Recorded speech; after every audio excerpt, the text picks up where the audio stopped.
Sir, thank you very much for the opportunity to interview you. It's my pleasure. Okay.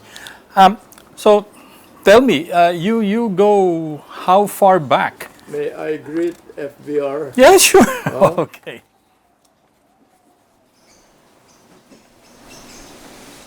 I never got really very close to him. We were classmates twice and in two different schools. But there were no campuses, so there was no interaction between students. So I never, well, I've seen him many times at the country club in Alabang. Oh, okay. Where were you classmates, sir? Pardon. Where were you classmates? We were classmates in two schools. Uh-huh. One school was in National University. Oh, okay. That's where, after the war, we found, that university was on Legarda Street. Correct. At the Dock campus. And we had very little interaction between the students. Oh, you never really... I never got to know FVR. I never even got to call him by his nickname. So up to now I don't call him Eddie.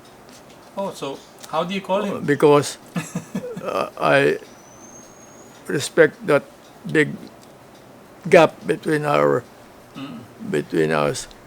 He was a very high person in the country. And so I have not even got to the point of calling him Eddie. Although we've exchanged pleasantries whenever we met at the club. Yeah. So that was the first time you were classmates. Well, what was the second time, sir? Where First time was in National University. And then the second? That was after the war. When we were both I was looking for a school to continue my engineering. Oh, okay. So I enrolled at the National University as in the mechanical engineering. And I believe FVR was enrolled in the civil engineering. Oh, yeah. And that school was composed only of one big building.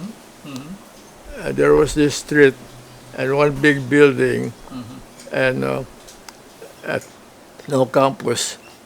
And our classrooms were in one end of the building. Was this? My class was the mechanical engineering. I think he took up civil engineering. Yeah. And so he was at the other end, and there was no interaction. Oh, you never I met? never got to know him, even at that place. And the next time we crossed paths was after the war now, when we were both looking for a completion course. Yeah. Because after I got as far as third year high school or fourth year high school at LaSalle, and then the bombing started, and the schools were closed. Right. Okay. And then we already finished the first semester, and just so I will not waste that time, and then so that I would get a diploma, I walked around this on that. I started looking around for a completion course. I went to that street where Centro Escolar, and the only I tried San Beda, and other male schools, Right. but the only school that would offer a completion course was the Centro Escolar, Oh. the senoritas. That was the way it was called, Mm. and I was surprised. There were about 30 of us looking for a completion course, Yeah, okay. and I was surprised to see Eddie there, as he was my classmate again, Oh, okay. and we attended the same completion course, which was a very rudimentary type of instructions, because we were the first male graduates of Central Escolar University. You're right, because it was a girls' school, no? And we had some very prominent people in that group. Oh, okay. After we graduated, of course, Eddie became president. I moved on, became president of Caltex, Yeah. and then there was another man in our completion course, a doctor, who became the head of the Makati General Hospital. Doctor, the head of this Makati Hospital. Forrest, Oh, Forrest, yeah. Dr. Yeah. Forrest. Wow. He was in our completion course. Wow. Some very popular classmates there.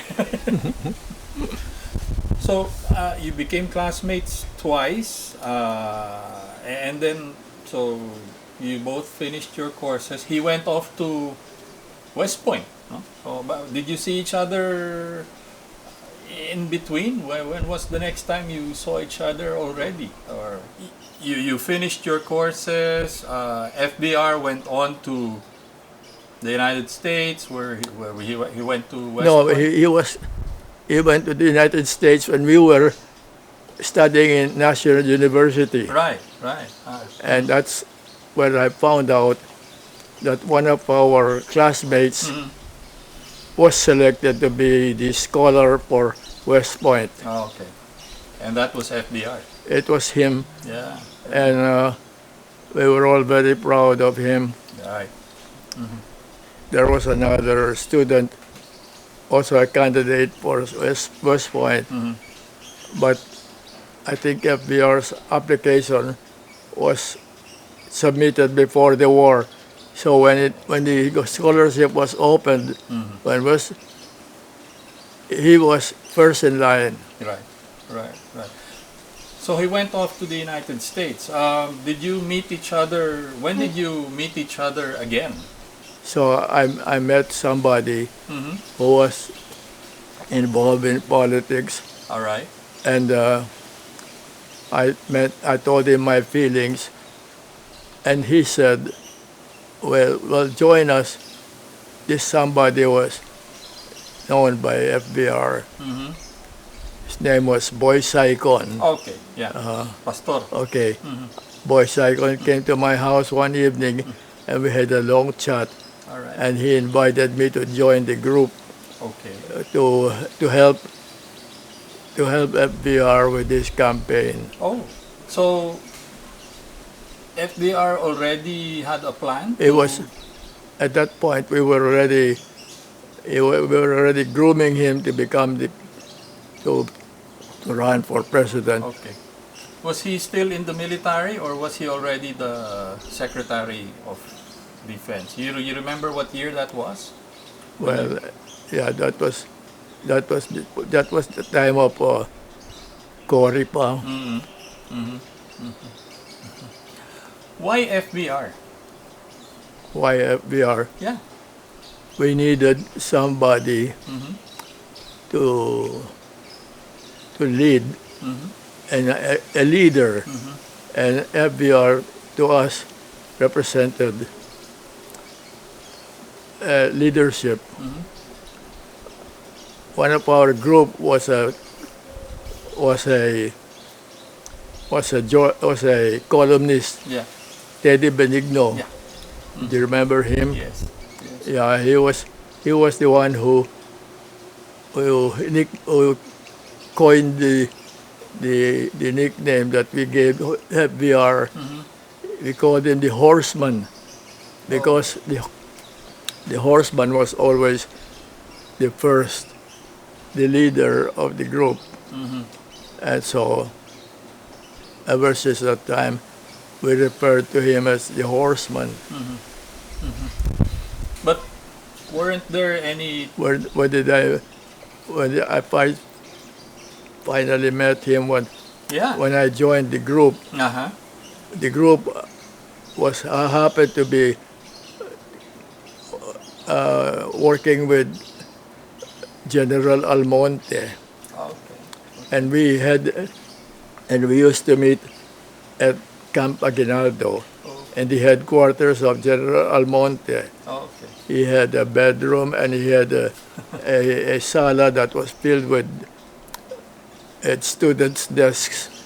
I don't know what they were there for, and we used to meet there. And that was where I joined this group Yeah. Yeah. of supporters. Yeah. You remember who the others were?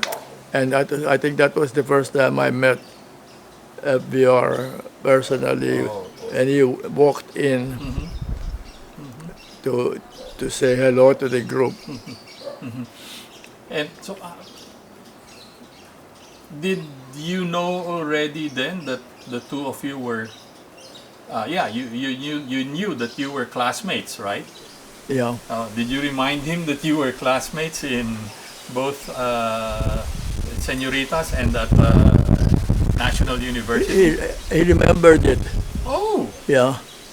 He remembered that we were classmates, wow. not only in National but also in Centro Escolar. Yeah, yeah. Terrific memory. It was a terrific memory that he had. He remembered you. He's got a fantastic memory. Wow. Okay. And how did that meeting go along? Well, my regret is that I've not been able to continue dialoguing with him because I would have wanted to express some of my ideas about what's going on now in government. Because to me, his administration will be remembered mainly for the monumental job that his administration did to solve the power shortage of the country. Yeah. It was bugging the country. Yeah. And that was a real monumental job. What was you were in business then, right? You were with Caltex then, right? You were. I was as a young employee of Caltex. I was just starting. Oh, okay. At that time, I was just beginning with Caltex. I was in the lower ranks. Yeah. Tell me, what was the view of the business community at that juncture, no? Between Cory's government and then transition to FBR's administration. What was your perception of the economy then, and why we needed someone like FBR? What was the question again? What was the state of the economy at the time when FBR became president? Why? What was the economy economy? at the time when Economy. FBR was president? It was in bad condition because of the first half of his term. The country was bugged by these power outages, and as I said, his administration did a monumental job of solving the power outage, and well, power was, as you know, was supplied by Meralco, and you just don't build power plants just like that. And they found ways to get to add some power, some portable power, I think. Right. And he was able to solve it. He was able to solve the problem. He had a very I would say very good Secretary of Energy. If I remember right, it was Del Lazaro. Right. Yeah, you're right. It was Del Lazaro. Oh. But you were also neighbors here at Ayala, Alabang, right? Why was it chosen? No. I mean, you were also. We were looking for somebody to step in, and this boy Saigon became very close to the Catholic organization. Yep. He became close to the bishops' conference, and he was even on. He even knew Cardinal Sin, and at that point, the Catholic organization was becoming very militant. So how did you help? What did you do to help, and how did you convince FVR to? What did I do personally? Yeah, to convince him to run.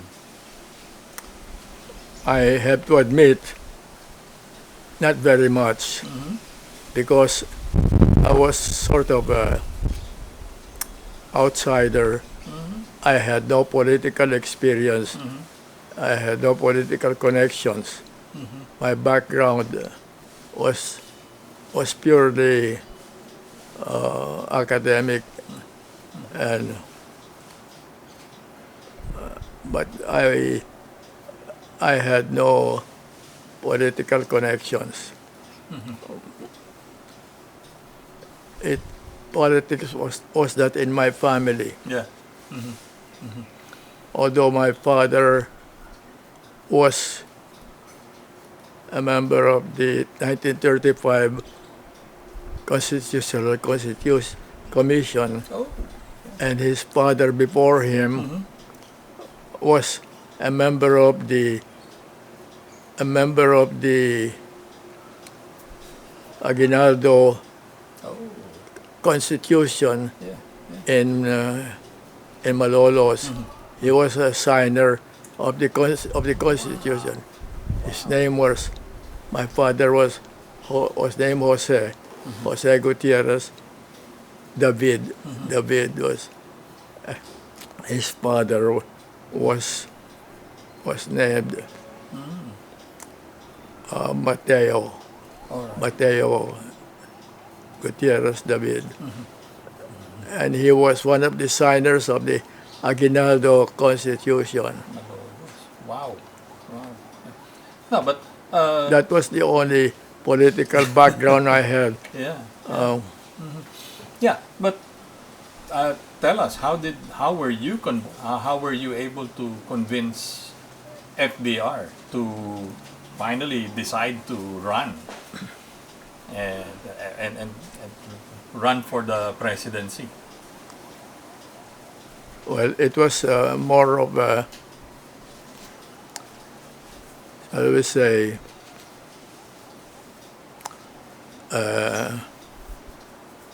it was more of a unplanned thing that I was looking for a group to help, and this group was open, and they were looking for warm bodies. Yeah. And Boy Saicon became a good friend of mine. And Boyce Icon was considered a political operator, and he got the politics, got the politicians to do things for him, Oh, okay. and he had bank connections also Yeah. to provide the financing. I did not have the resources. Yeah. But did you join? I mean, did you join them? I did not have the connections to help in that respect. My contribution to the group was, I might say, very minimal, because I had no political experience, no background in politics. Now, today, it might be different today, because after I became president of Caltex, I have this big organization of Caltex dealers all around the Philippines, Yeah. who I can call on and help. Yeah. Yeah. Yeah. It will be much different now, because I now have confidence in getting political help. Did you give advice to FVR and the group of Boy Saicon during the campaign, or did you help? Did you help in the strategy? My contribution to the group was at most minimal. In the first place, I'm not very articulate, and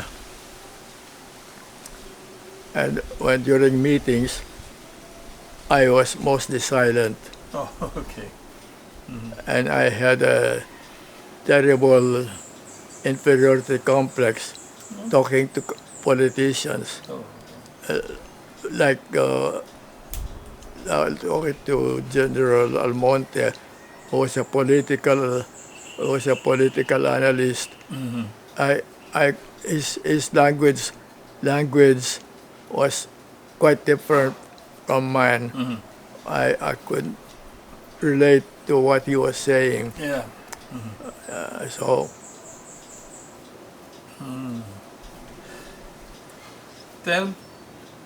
So you really wanted FVR to become president. That's for sure. But he had other rivals who were also very strong contenders. Miriam Santiago, if you remember. Miriam, that was the biggest opponent of FBR. Okay. Yes, I think she was the first to discover the power of the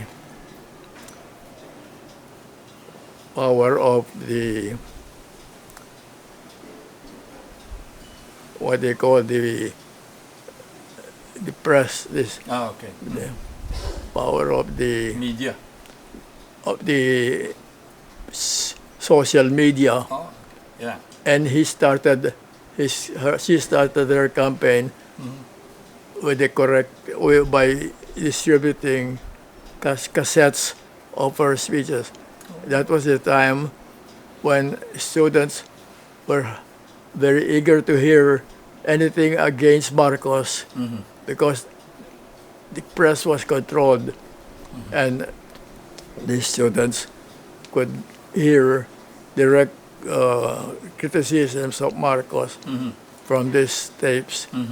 And that's how Miriam became very popular among students. Yeah. Yeah. Yeah, she was very she had the youth vote. She distributed tapes. Sir, what about if you still remember Speaker Ramon Mitra? Was he also a strong contender? Was Ramon Mitra also a strong contender against FBR? Will you repeat that? Yeah. Ramon Mitra, the speaker, Congressman Mitra, he was also a contender, no? He was also a rival of FBR for the presidency. Accomplishments. No. How strong was he a rival to FBR? Rival for the presidency at Yeah. that time was Miriam. Miriam. Miriam was the closest one. And she was the most vocal in complaining. Yeah. FBR was endorsed by President Aquino. You remember? I'm not very. Well, I guess President Aquino was looking also for a strong leader. Yeah. Yeah. And because she herself was put up there by groups, and I don't remember if it was Cory who endorsed FBR. Yeah, she did. She did endorse him. I was going to ask you if how important you think was Cory's endorsement of FBR. Again, How important was the endorsement of Cory for FBR? how important was that endorsement? Yeah. I think it must have been a very important one. One of the key items that pushed FBR to become a candidate for president. Because let's face it, FBR came from a military, came from a very, shall we say, quiet background, and he was not involved in activities that sort of were ego forming, like other politicians. What was different with FBR? FBR uses leadership ability to lead. He was not bossy. He did not push. Tell me, what other leadership traits did FBR have that you saw was important for him?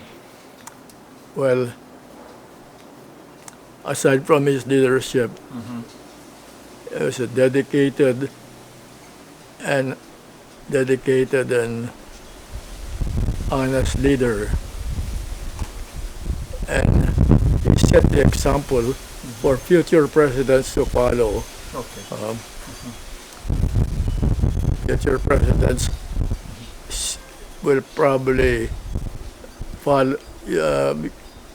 They'll probably adopt their styles to the FVR style, which is to solve problems and get things done without too much fanfare, without too much publicity.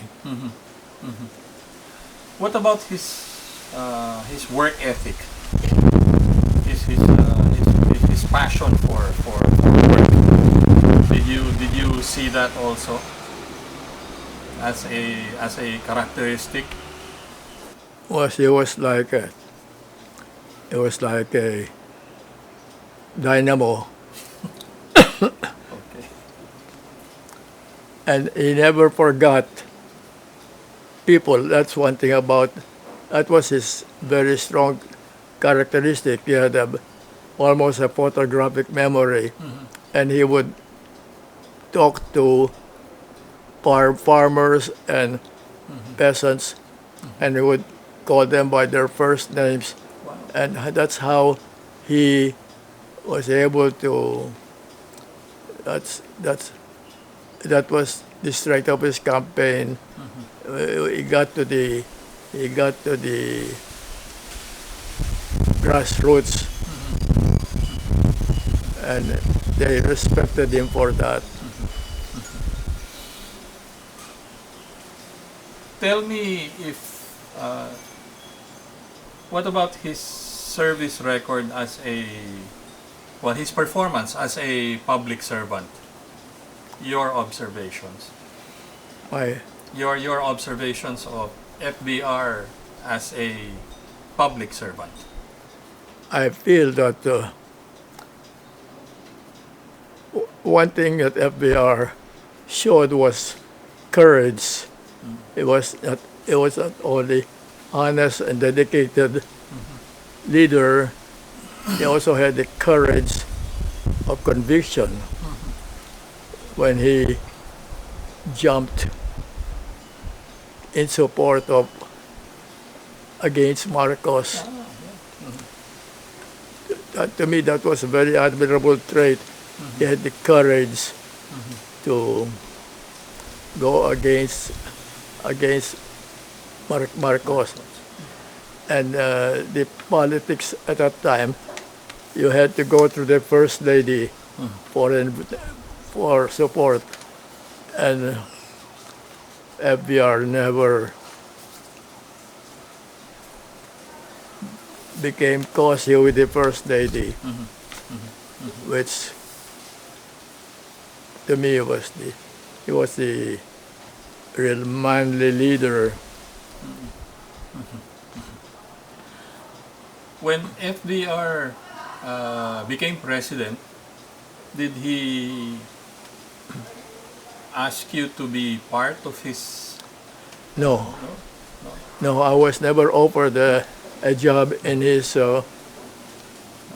Although because I was connected with an oil company, the talk then was that I would be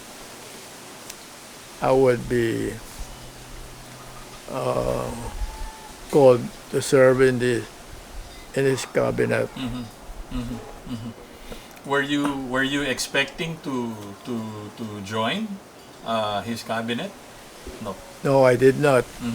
I did not have any personal expectations for all the work I did was mostly voluntary, and it had nothing to do with any personal plans of mine. Yeah, you were very well placed already in Caltex at that time, right? But did FBR from time to time consult with you, ask you to give advice? I regret we've not had a chance to sit together and talk about things. During his presidency? Yeah, even when I would bump into him at the country club, I would just say hello and goodbye, and very casual things. We never discussed anything of depth. I would have wanted to do that. Right now, I have some very strong feelings about where our government is going. Looking back at FBR's accomplishments as president, what do you want people to remember of FBR as president? Well, the fact that he helped in getting rid of Marcos during the during those EDSA. those large meetings. The people remember the ones who helped get rid of Marcos. So, and he was one of those. What about what he did during his presidency? What do you think should people remember of what he did during his presidency?